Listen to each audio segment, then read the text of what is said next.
So we got Sophie Thatcher, who plays Iris, Jack Quaid as Josh, Lucas Gage as Patrick, Megan Suri as Kat, Harvey Gullen as Eli, and Rupert Friend as Sergey. Those are really your main cast, and it's directed and written by Drew Hancock. I'm not sure Drew Hancock's done much else other than this, but this is the big one, I think, for Drew Hancock, and it is quite an interesting debut. So we're going to go in with no spoilers, but our thoughts of the film, and then we'll do a bit of a spoiler chat after that. So, Dave, let's get your initial thoughts on this. What did you think of this overall? A really good time with this one. I would really recommend it. It's very up my alley. Very Black Mirror. It's definitely one of my favorite TV shows. I will say I felt that either the trailer or the marketing or something gave away what I thought was going to be a big twist. But actually, it doesn't ruin the film whatsoever. I think that particular twist happens kind of in the first act very quickly. And I will say that they kind of elevate or escalate the concepts as the story goes on. And the story does make take a few directions that I didn't expect, and I think where it ends up is very, very fun. So yes, I really liked it. How about you? Yeah, I'm similar as you. Really, it reminded me a lot of Black Mirror. It gave me a lot of those vibes. I was thinking a lot about, because there's two ways you could read this, and they sort of work in conjunction, or depends if you're a man or a woman. In a way, what you take away from this film. There's a lot about the servitude and objectification of women within it. There's also the other side, is that you could look at male loneliness epidemic. You could look at that side of things as well, with the way this film goes. Like yourself, I sort of knew what the twist was in this. It's sort of like the worst kept secret in Hollywood. It feels like something that is quite obvious, but maybe that's the film giving us a good movie with what the characters look like and stuff, that perhaps it's just the portrayal. It reminded me, it was Stepford Wives-y in a way. Yep. There was a bit of that going on in there. There was, I kept thinking of You as well, like Joe Goldberg, and some of the things Jack Quaid's character. Yeah. I was sort of thinking that, but I was thinking that about her going into a group of friends, like when Joe has to go and see Beck's friends, and they all quite don't like him, and there's like Peach and... Oh yeah, that's true. You did say Peach, yeah. Yeah, so I kind of got those season 1 You type vibes within the first bit as well. And, you know, there's bits where they'll go, hello, you. So it's got this modern sort of You-ishness about it. It's very stylized, I found, as well. I thought it was quite stylized. It was gorgeous, actually. It was really well shot and very colourful. I liked it. And yeah, I mean, it's hard to talk about the film without completely going into spoilers with a lot of it. But I reckon that the big takeaways are this sort of objectification of women and ownership of person's body, AI. If it thinks for itself, is it then a person? Is it a living being? You know, what form do we take once we have this self-thinking, self-learning, sentient being? If that is on a computer, or if that is like what this film portrays it as. If it's that, then because we've created it artificially, does that make it not real? That it isn't real? Like, it doesn't feel pain? Like, it doesn't have emotion? If it does, if we've created it in our image and it has all those feelings, you know, in this film, there's a lot of things that they say it's in your programming, but are our brains not just a computer that programs us? We don't get a choice in a lot of that. You know, we have to fight things sometimes. Like, we have to go to therapy because our brain is what it is. We would turn things off. If we could, we would change it. You know, none of us wants to have issues as we do. So we would change it if we got the chance. So isn't this the same thing as if a being or something computerish has found its own route into this world? Then surely it's just as legitimate. And I think that's an interesting topic this brings up as well. And I don't think we're as far off this sci-fi world as what it looks like we might have been 10 years ago. I think if you brought this out 10 years ago, this is a long time down the line. But now, it feels like it's tomorrow. Like someone could come in tomorrow. That's with actually this. the most Black Mirror aspect of it. Is like, especially those early seasons of Black Mirror, where there's a quote where he says it's not now, it's 5 minutes from now. And that exactly that feels very appropriate for this film. Like, really, we're on the cusp of this. Like, really. I think a lot of the as you say, and I'm sure we'll talk about more a bit later. A lot of the issues, like the underlying issues, like addressed in the film that kind of lead to basically the situation happening, are already happening, right? These problems already exist without this level of AI. The problems are already there. AI is now just facilitating them, but basically making them worse. Yeah, it really does. I mean, if you look at the way we are, this is a sort of road, a path to go down as us as a Western society. If we continue on without asking questions. So I was watching something about AI earlier, about basically in the news the last few days, obviously DeepSeek, the Chinese OpenAI stuff, is taken over basically from ChatGPT, which has basically become overpriced. It's not as working as well as they thought it would. They thought they were a couple of years ahead. So this has gone really ahead. So when the Manhattan Project was being discussed and created, there was this entire government procedure which would go, is this the right thing to do? Should we be doing this? Where does this lead to? And these sort of questions were being asked all the time by the folks like Oppenheimer. But now with AI, we're going down a path that once we're in it, there's no turning back. Same as nuclear weapons, there's no turning back into this age we're in now. And so where are the discussions now? Where does this lead? Like, there's nothing of the same kind of who's taking responsibility for this. Do we want to go down a path where you might not need a partner, a real life partner, where you might just chat to a virtual bot online and that is your idea of not being lonely anymore? Do we want to go down the path that has sentient beings online and who do equations and do everything in 12 seconds what a banker needs a week to do? Like, do we want that? And what happens to the human race when that happens? There's a lot of this stuff happening all the time. So the discussion this film for me brings up is to do with this stuff, and a lot of it the male loneliness stuff as well, because this film sort of depicts that in an interesting route. But this already happens. What happens in this film is happening, but just not in physical. It's happening virtually. Mm-hmm, mm-hmm. And it is already happening. So how do we help a generation of men who are lost and don't have a path? How do we make sure they don't turn to people like Andrew Tate as some sort of masculine figure? Like, how do you do that? And these are questions that aren't very popular at the moment. And if you say there's male loneliness and there's issues, then you get a lot of scoffs from some areas and say, well, they shouldn't matter anymore. But to me, it should be equal. So it's interesting, brings up interesting debates. I don't like necessarily what they did with one of the main characters in the end in this film, but we'll get into that shortly.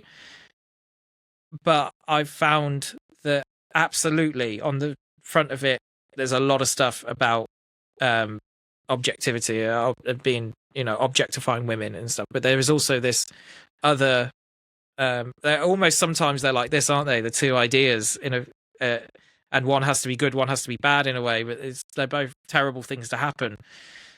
So yeah, that's a lot of it for me. Anything else before we get into spoilers, Dave, from you? No, as you say, I think we need to get into spoilers to read about it. So let's do that. All right. Well, we're a good 10 minutes in or so. So let's switch over to spoilers now. So if you can, go and see the film and then come back to us and finish off your review with us when the film is out. Shall we give a score before we do that? Or should we do a score? Yeah, let's give a score. I'm going to give this, I guess, an 8 from me. Well, an 8. 7.5. Oh, okay. Yeah. Pretty similar, but not quite. An inch apart. If you could get tens by inches. All right, then. So, spoilers, Dave. What do you make of the obvious worst kept secret about Iris? Well, okay, yeah, it was obvious. Well, like I alluded to in the non-spoiler section, I was somewhat concerned that they were trying to make that a bigger twist than it was, and that would have really been to the film's detriment because, yeah, again, I'm not sure, but like somehow through like osmosis, I kind of absorbed, found out that she was I think it's in like the Wikipedia one-line summary of the film, right? Like, Yeah, there's something in there. I mean, it's not in the trailer though, is it? revelation that one of the guests is a companion robot, and the film's called Companion. Um, but yeah, there's one of the coolest shots in the film from the third act is when Jack Quaid has her under control, completely under control, and he like burns her arm with the candle. It's quite torturous to watch that. I was like moving like around. I was really uncomfortable watching that scene. Yeah, and that shot is incredible. But it's in the trailer, and maybe when you put those things together, you see that shot, which is very very memorable. And that there's a companion robot in the mix, and like, okay, so it's her. And yeah, like I say, I was a bit worried that they were trying to make that a twist, for the duration of the film. But luckily, what would you say, like 30 minutes in? Yeah, if 30 that, minutes. actually. Yeah, if it even 30 minutes, yeah. Idealistic, it's quite an idealistic lifestyle. The Stepford Wives sort of stuff going on with it. And it kind of reminded me of, Don't Worry, Darling, the film. I was thinking of Don't Worry, Darling as well. Yeah. This whole, it's very, very similar, actually, in a way. Like I think that one is a little bit less sympathetic to men than this one, possibly. Yeah, but that one especially, obviously, he controls the whole world, doesn't he? Yeah. But yeah, again, what I alluded to earlier, what I liked was that they almost know that the audience knows that twist, but they build on it. So firstly, we have the reveal that Lucas Gage's character is also a robot, which is just thrown out there, right? He just in the middle, like right in the middle of the film, I think. But then it's not just that, but also that what they do with that character afterwards. Like he just becomes like a Terminator, and I loved it. It was so much fun. Yeah, it was good. He was what was he? The gay Terminator. The gay Terminator, yeah. The cast overall were brilliant. Like some of the like supporting actors I was familiar with. So Lucas Gage I knew from Smile 2, and I think he might be in Euphoria, but I haven't seen that. Let me check. Yeah, Euphoria. Yeah. Smile 2 I knew him from. Harvey Guyen, I'm going to say that. Yeah. Hopefully I said it right. From What We Do in the Shadows, the TV show. And of course, Jack Quaid from The Boys, and famously Dennis Quaid's son, although I personally like him more than Dennis Quaid. I think he's an example of nepotism, And of course he's in Scream, isn't he? He's in the recent Scream. Yes, he's in Scream. He's in lots and lots of things. He does a lot of videos with Red Letter Media on YouTube. Right. Not sure exactly how. I think he voices stuff as well, like he's in Star Wars Lower Decks. He's doing very, very well for himself. Yeah. And yeah, like I said, I think he's very talented. But I mean, really, and it almost goes without saying that Sophie Thatcher is the star of the film, right? Definitely. I think a portrayal is really good from sort of Alexa style character. I've just set my Alexa off there. Yeah. That style of being a Stepford wife to being a living, breathing, emotional, feeling, fully fledged human who understands now that she is completely sentient and can feel pain, has all this emotion. So is she not human? Like, yeah, I think good portrayal of that. There's a lot of range in her role. Like her, I think when she's first told that she's a robot, like her face acting was amazing, and like the slow realization of the truth of it. It was I couldn't take my eyes off her face. But I mean, her style's on the rise, right? Like it's been on the rise for a few years. Like she's always excellent in everything. I knew her from Yellow Jackets originally. But she was, very recently in Heretic as well, and was excellent in that. Yeah, they're quite, but the character in Heretic and here, they're quite vulnerable, but also quite powerful. She's quite good at finding that line, that femininity line of being a modern woman, but also still having the fragility of obviously you're not as big or as strong as a man.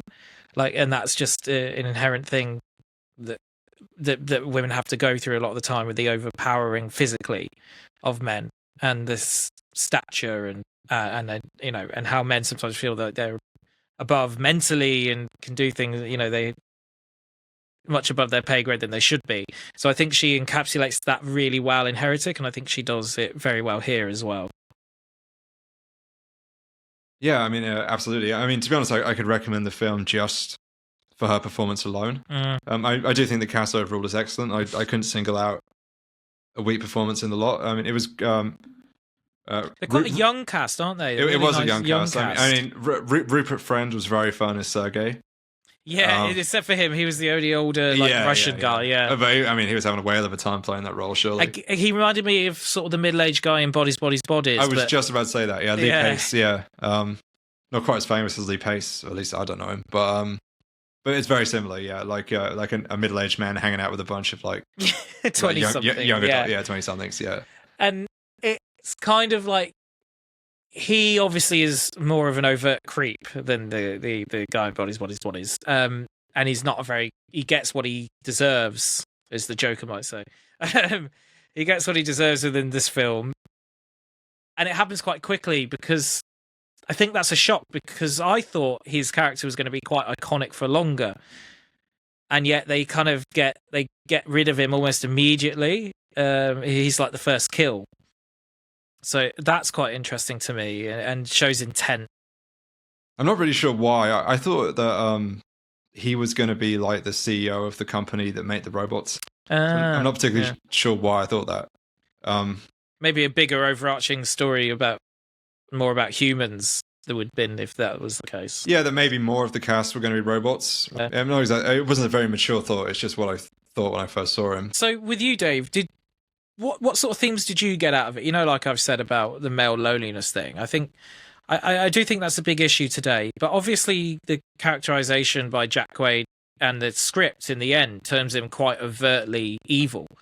And some of that nuance you were saying after the film, that nuance was potentially lost there if that was the case. So do you think that was something they did purposefully? Like, is that actual the male loneliness thing, is that in the film, or is that something I'm thinking? Yes, no, I do think that it's there. I mean, really, you know, like AI, just like any other tool, is to fill a need. The need is there. It's you know, the loneliness comes first, and then the AI companions come second, not the other way around. So no, I do think that it's there.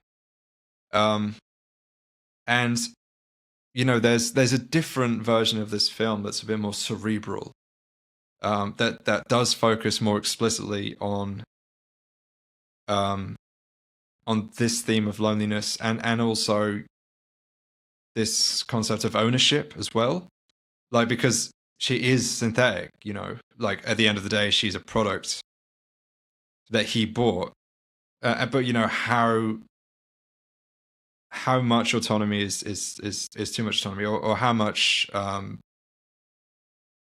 like intelligence is too much intelligence that you're not a product anymore. You know, there's something there, and it could have been much more subtle in a way. It might not have even been a horror film then, just a sci-fi film, where he's not a bad guy, he's just a guy, and he, you know, he bought her and owns her, but because of the nature of science, they made her too smart, because people they can't help themselves. Like engineers, scientists, it's always push to the point that and this is something from the TV show Westworld as well, I think, where they basically they pushed the hosts too far and made them too smart for hubris, like because after a point it doesn't actually benefit the original purpose. They're just trying to push themselves to doing it. Like, you know, how much intelligence is really required? You know, how much self-awareness is really required for it to basically be a sex object? You know, but because they pushed, suddenly they've crossed an ethical line, and it could be very interesting where he's not a bad guy, just a guy. Like he bought something because he's lonely. You know, like just like you'd buy a sex toy or something, but just the nature of there's human nature and science nature and engineering nature, push. Yeah. But now the current sex toys suddenly are self-aware, you know, and then the conflict there between him just being a guy, but then she can't be owned by him, like, and it's messed up, you know. Yeah. So what I meant by the lack of nuance was that he's a murderer. Like, Yeah. he's not just a lonely normal guy. He's a sociopath. Yeah. Like, he's not only a murderer. In fact, he seems to take active glee in torturing her.